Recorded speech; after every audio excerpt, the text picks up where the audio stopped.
이 여당의 대권 구도에 조금 변화가 있는 것 같아요. 지금까지는 이낙연 후보가 2위 또는 1등 1위 이렇게 유지를 해오다가 2위 호남에서의 지지율이 그래도 이낙연 후보를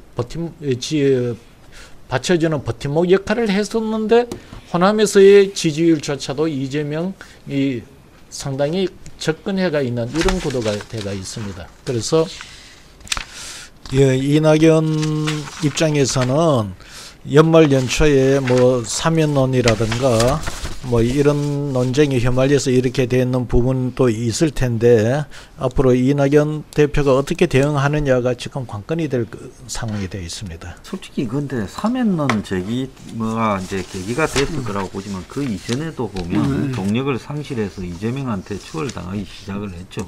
그렇죠. 그래서 여권에서 자기 그 주자 부분에서 여권 지지자들조차도 현 정권과 좀 맞서는 듯한 사람을 원하지 현 정권의 예스맨처럼 보이는 사람을 원하겠는가라고 봤을 때 그건 이낙연 후보가 이 정권의 총리를 지내면서 그 사람이 가지고 있는 스타일이 초래한 본질적인 문제라고 저는 보고 있습니다. 탈락해 가는 모습이 나오지 않겠느냐. 이제 이렇게 했을 때 보면 이낙연에 쏠려 있던 지지가 이재명으로 이제 이렇게 가느냐. 아니면 그렇게 되기 전에 여권 핵심에서 손을 써서 또 다른 카드 하나를 더 투입하느냐. 그렇기 때문에 이제 아마 내가 볼 때는 무슨 수가 나올 거라고 보고 있습니다. 결국은 제가 생각했을 때는 이낙연 대표의 정치적 초조감이 일종의 무리한 슛, 축구에 비하면 무리한 슛을 남발한 거죠. 지금 우리가 손흥민이 상당히 각광을 받는 이유가 뭐냐면 손흥민은 슈팅 수가 그리 많지 않습니다.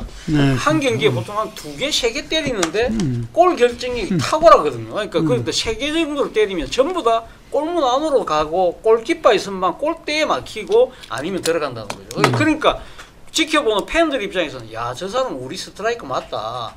그렇게 열광을 하는 거거든요. 정치인도 마찬가지죠. 그러니까 정치인이 중요한 이슈를 던지면 그것이 뭔가 정치적인 하나의 게임 체인저가 되든지 정책으로 내지는 입법으로 딱딱딱 맞아 떨어져야 되는데 우리가 기억하시겠지만 지난 가을에 윤석열하고 그 추미애 갈등이 그렇게 심했을 때 그때 당시에 나왔던 이 이낙연 대표 이야기가 윤석열 국조화 이야기했다가 완전히 야당 페이스에 말렸지 않습니까? 당대표 맞을 때 과연 이낙연 현 당대표인데 유리할 것인가 불리할 것인가 그때 상당히 안 좋은 분위기에서 강행을 했단 말입니다. 이낙연 대표가 현 정부의 초기 총리로서의 역할을 수행할 때는 분명히 많은 혜택을 받았고 실제 도움이 되었습니다. 그러나 총리든 당대표든 임기 말 당대표 총리는 굉장히 어려운 직책이에요. 임기 말 당대표는 차별을 할 수 없는 상황에서 아차 잘못하면은 이거는 현 정부의 악역을 맡아야 되는 구조다 말입니다. 그래서 내가 볼 때는 이낙연 대표가 당 대표를 맡는 그 순간부터 현재 상황이 정해져 있지 않았나 이래 보여요. 물론 제가 생각해도 이낙연 그러니까 대표가 상당히 정치적으로 지금 흔들리고 만약에 그러니까 진짜 앞서 제가 이야기한 대로 완전히 지지층들을 신뢰를 잃게 되면 정치적 공간이 비는데 그 공간을 아마 누군가 비집고 들어올 사람은 분명히 있죠. 예를 들면 앞서 말씀하신 것처럼 정세균 총리가 지금 상당히 목소리를 내고 있는데 문제는 뭐 많은 사람들이 정세균 총리가 좀 우량주긴 한데 저평가됐다고 하는데 문제는 이 저평가가 어느 한 단순간에 이 고평가로 바뀔 가능성이 저는 그렇게 높아 보이지는 않은 것 같아요. 그렇다고 한다면 결국 그래도 뭐니 해도 이재명의 일강 구도가 상당히 저는 좀 더 현실적이지 않을까 하는 생각인데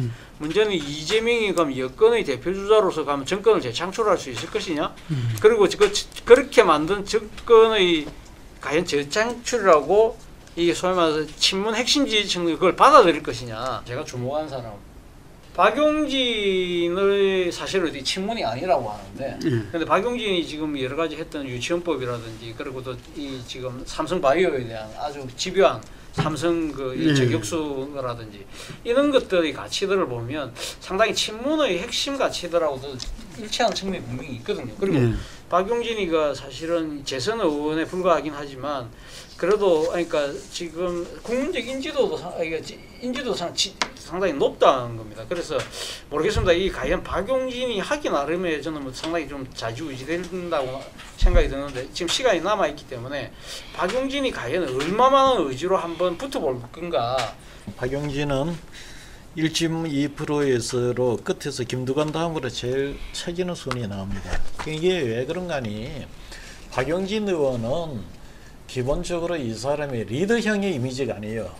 리더형이 아니고 견제를 하거나 국회의원으로서 견제를 하고 이렇게 하는 이런 정치인이다 보니까 국민들이 국가를 맡긴다든가 지자체를 맡긴다든가 이런 데 대한 생각이 쉽지가 않는 인물이에요. 그 야권의 대선 주자 아까 윤 총장은 우리가 윤 총장은 뭐 관심사가 과연 총장을 지금 임기는 뭐 보장되는 마찬가지잖아요. 사실은 뭐 중간에 물러나라고 하는데 물러날 수가 없습니다. 왜냐하면 징계 해부되어 있기 때문에 본인이 물러나고 싶어도 못 물러나요. 사실은.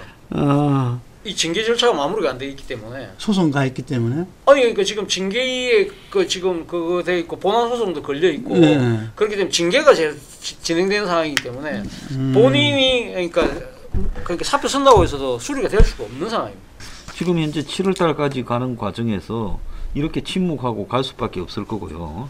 그렇다고 뭐 확연하게 정권에 또 맞서는 모습을 이렇게 시끄럽게 보이려고 할까라고 생각도 듭니다. 그런 상황에서 지금처럼 침묵을 한 달만 더 지키면 제가 봤을 때 저 사람 지지가 다시 한 자릿수 5, 6%까지 떨어질 수도 있어요. 왜? 지지한 사람이 보수기 때문에요. 윤석열은 아마 수사를 통해서라도 어떤 식으로 자기가 잊히실만 하면 어떤 식으로 뭔가를 할 것 같아요.